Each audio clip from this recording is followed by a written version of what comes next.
할렐루야. 하나님께서 오늘도 함께 하시고 넉넉한 은혜로 살펴주실 줄로 믿습니다. 이제 다같이 사도신경으로 신앙 고백같이 하심으로 새벽 예배 하나님 앞에 함께 드리십니다. 전능하사 천지를 만드신 하나님 아버지를 내가 믿사오며 그 외아들 우리 주 예수 그리스도를 믿사오니 이는 성령으로 잉태하사 동정녀 마리아에게 나시고 본디오 빌라도에게 고난을 받으사 십자가에 못 박혀 죽으시고 장사한 지 사흘 만에 죽은 자 가운데서 다시 살아나시며 하늘을 오르사 전능하신 하나님 우편에 앉아 계시다가 저리로서 사는 자와 죽은 자를 심판하러 오시리라. 성령을 믿사오며 거룩한 공회와 성도가 서로 교통하는 것과 죄를 사해 주시는 것과 몸이 다시 사는 것과 영원히 사는 것을 믿사옵나이다. 아멘. 할렐루야. 오늘 함께 보실 하나님의 말씀은 신명기 22장 13절로부터 마지막 30절 말씀까지입니다. 신명기 22장 13절로부터 마지막 30절까지 한 절씩 교독하시겠습니다. 누구든지 아내를 맞이하여 그에게 들어간 후에 그를 미워하여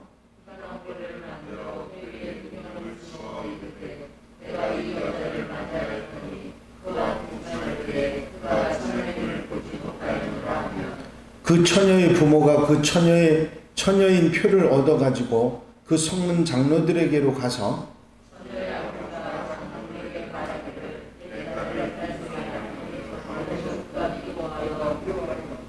비방거리를 만들어 말하기를 내가 네 딸에게서 처녀임을 보지 못하였나라 하나 보라 내 딸의 처녀의 표적이 이것이라 하고 그 부모가 그 자리옷을 그 성읍 장로들 앞에 펼 것이요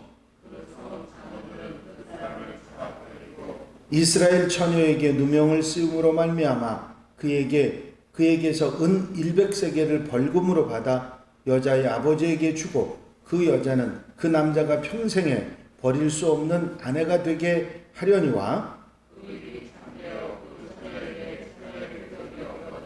그 처녀를 그의 아버지 진문에서 끌어내고 그 성읍 사람들이 그를 돌로 쳐 죽일지니 이는 그가 그의 아버지 집에서 창기의 행동을 하여 이스라엘 중에서 악을 행하였음이라. 너는 이와 같이 하여 너희 가운데서 악을 제할지니라.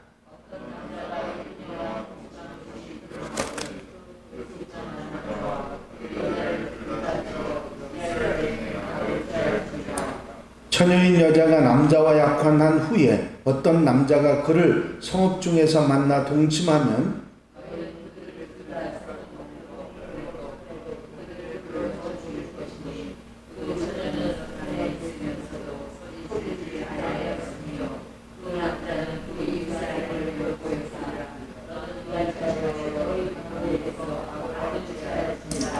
만일 남자가 어떤 약혼한 여자를 들에서 만나서 강간하였으면 그 강간한 남자만 죽일 것이요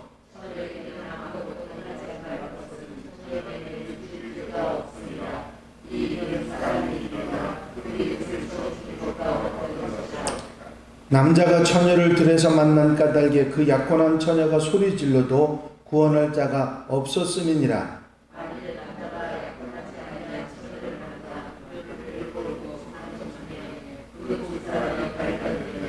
그 동침한 남자는 그 처녀의 아버지에게 은 50세겔을 주고 그 처녀를 아내로 삼을 것이라. 그가 그 처녀를 욕보욕선즉 평생에 그를 버리지 못하리라.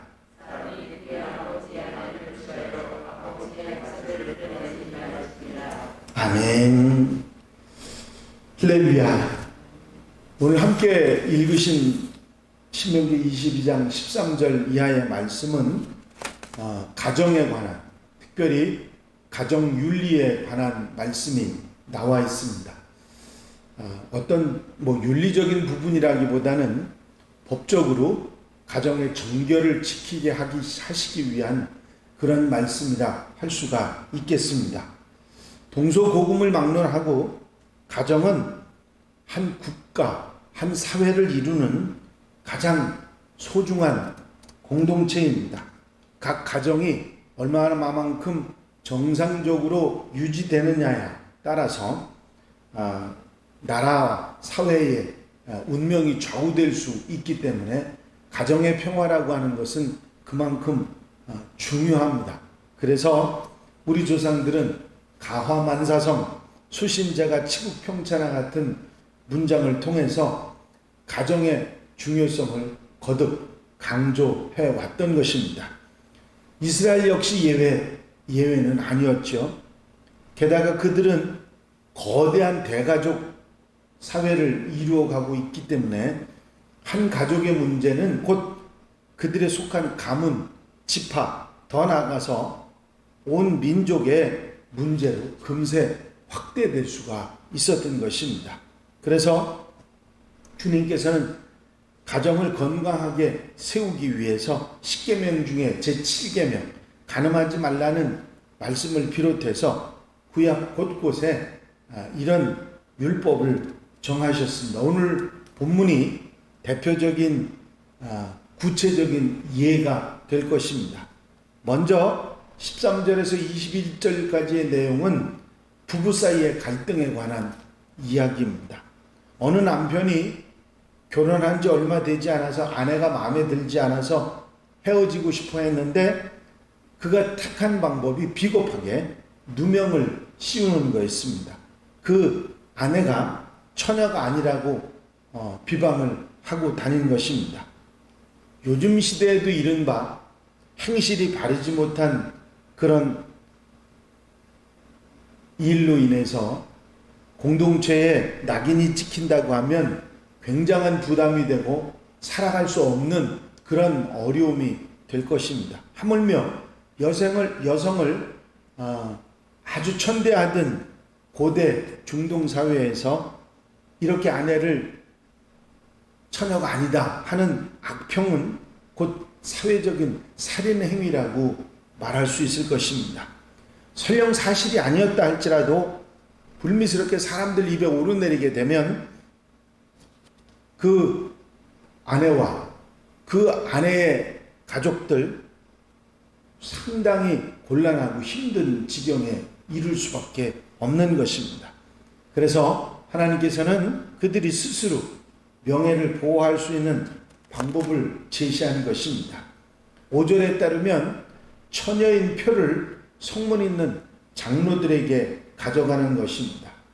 이것을 가르쳐서 첫날 밤에 처녀막이 파열된 혈흔으로 이해하는 그런 견해가 있기도 합니다마는 당시 첫날 밤 침실에 깔았던 천을 신부의 부모가 보관했던 풍습이 있었기 때문에 이런 견해들을 가지고 있습니다.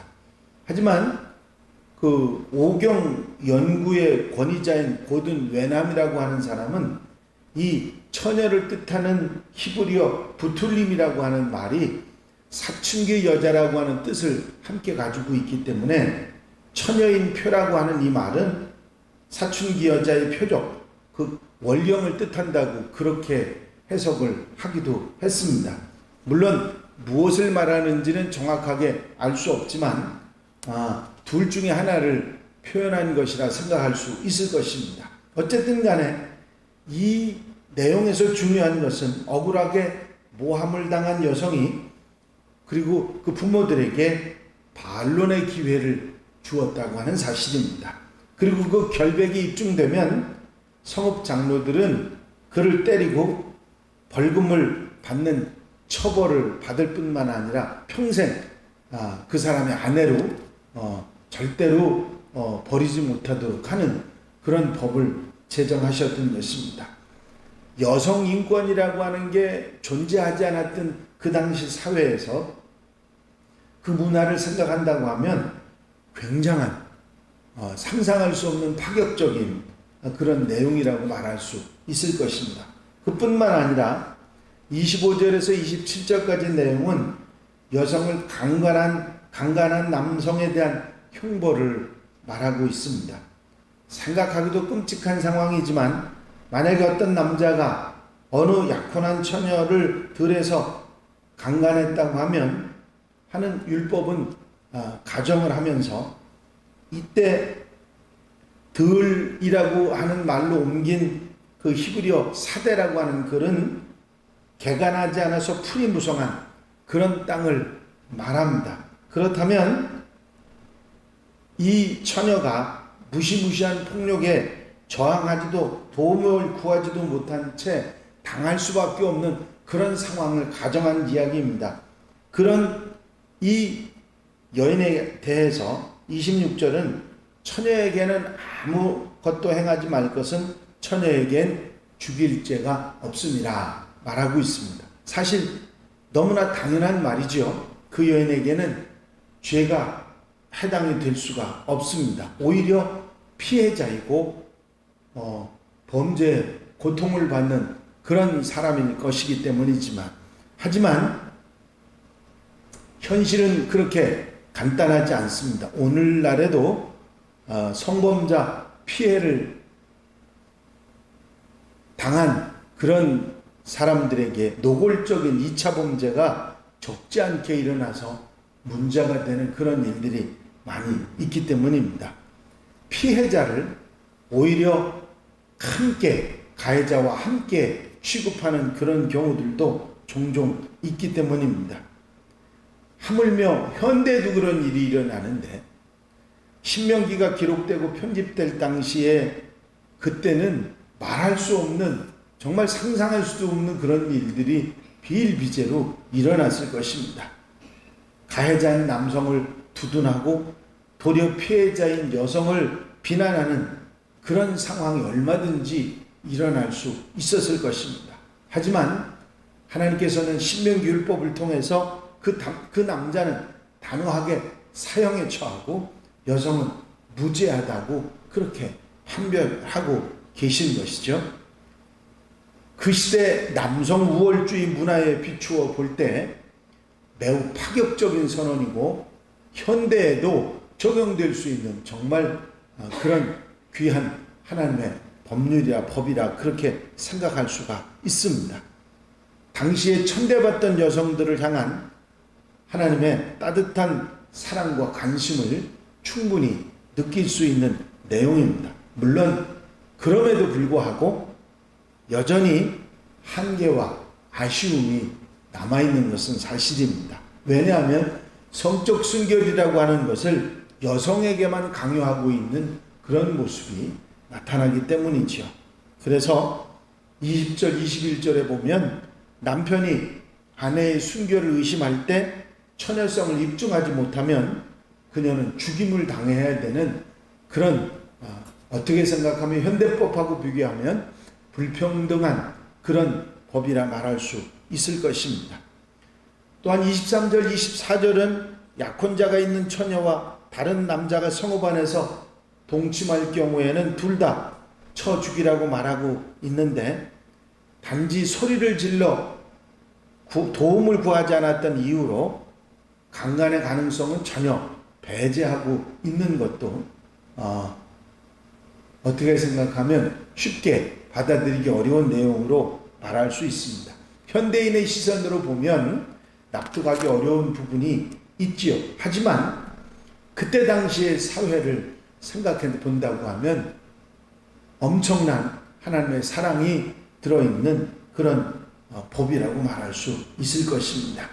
현대의 윤리로는 납득하기 어려운 거친 표현, 돌로 쳐 죽이라느니 이런 내용들이 있기 때문에 굳이 미화할 필요는 없지만 그 법 안에 하나님의 따뜻한 남녀 평등에 관한, 또 그리고 따뜻한 배려와 사랑에 관한 그 뜻을 놓치지 않고 귀를 기울이는 것이 중요할 것입니다.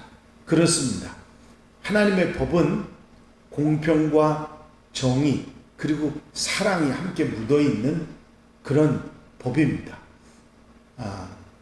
현대에서도 적용이 될 만큼 훌륭한 그런 법으로 모두를 보호하려고 했던 하나님의 뜻이 나타나 있는 그런 규례와 법도인 것이죠. 오늘 본문 말씀이 강조하고 그리고 세우려고 하는 법의 정신은 다른 것이 아니라 건강한 가정 공동체, 그것을 세우시기 위한 것입니다. 가정이 잘못되는 것을 원하시지 않는 하나님께서 가정을 바로 세우시기 위한 공의와 공평 그리고 정의를 세우신 것을, 그 사랑을 세우신 것을 볼 수가 있습니다. 거룩하고 구별된 이스라엘이 건강하고 아름다운 가정을 이루도록 화목한 결혼 생활을 이루어가게 하신 법인 것입니다.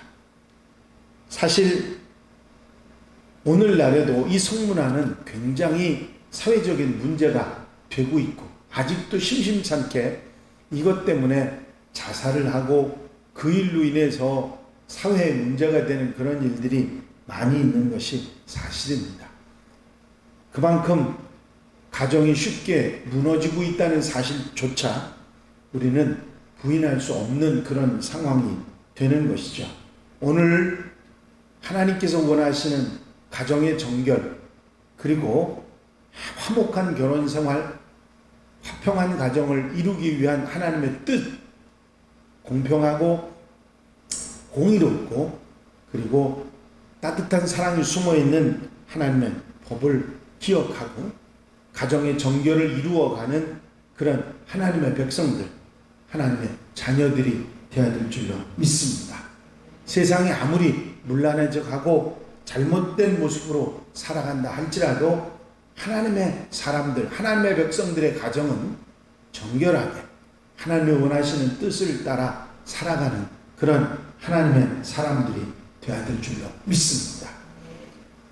이런 구체적인 내용까지 정하시면서까지 말씀하셨던 하나님의 뜻을 잊지 않는 그런 성도들, 그리고 하나님의 백성으로서의 정결을 지켜나가는 하나님의 가정들이 다 되시기를 주의 이름으로 축원합니다. 축원합니다. 기도드리십니다.